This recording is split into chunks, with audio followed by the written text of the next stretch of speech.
Hey, Monopoly Best Game Ever here. Today I'm going to explain something you think you probably know, but you don't. The Monopoly rules. So first thing I want you to do is go in the Monopoly set you have and take out the rules. What? You don't have them? You lost them years ago? Then how would you learn to play Monopoly? Your parents, your grandparents, they taught you how to play? Have you ever looked at the rules of how to play Monopoly? No one does.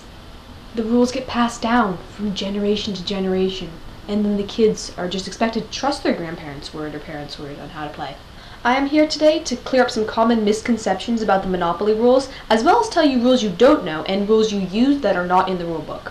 These rules will allow you to play Monopoly faster and also more correctly. Using the official rules of Monopoly makes sure your game does not last 5 hours.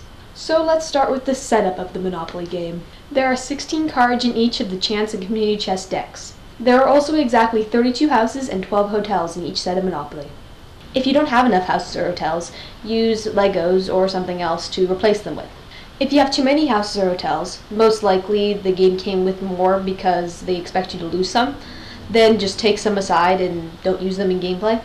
You may not add more houses or hotels if you run out any time during the game. This allows for a key strategy which I'll talk about in a later video. You must build houses evenly though, so if you have 2 houses on New York and Tennessee, but only 1 house on St. James, then you must build that final house on St. James before building a 3rd house on New York or Tennessee.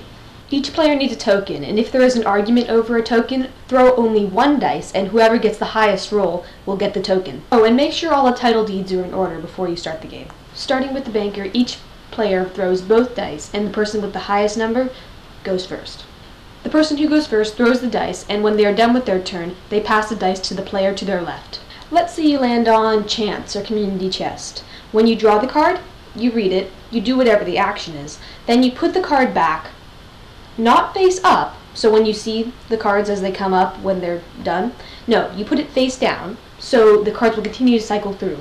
The cards are never shuffled during the game. If you roll doubles, you roll again, and if you roll doubles 3 times, you go to jail.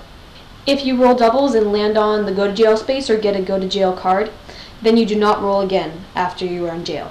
When buying a property, you have only 2 options, buy or auction. You may not pass the property. If you land on another player's property, you do not need to pay the rent to them unless they ask for it. After 2 more rolls of the dice, then that player cannot get rent. This is why it's so important to be on your toes in the competitive game of Monopoly. Do not sell properties to other players that have houses on them, but you may sell properties that are mortgaged. Oh yeah, and absolutely nothing happens when you land on free parking.